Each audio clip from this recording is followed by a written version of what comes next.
Stille mijn granola seo jesig schon geleg an een krokan. Spiat jesele schon horte geien ag een brachkost. Ichale yoghurt no een messene char life pain. Jische viering gaan jel mi a getorstige goevekal aan een boven agus ga churka naving. Kiet is 60 gram korke, 1 gram gnoen meskicht. Karstel spang thee kanjal, karstel elle ginger puder. Jespang thee brie vanilla, agus kratje gaan salling.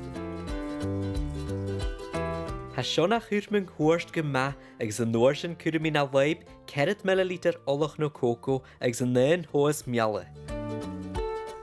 Kurmung hoorst de riestja, ha kodeke wie nach nappen, ach mi haknig sa granola. Ha sjoka skulig tree, agus het olga naving geie schon karstane huurig e kies 60 Celsius.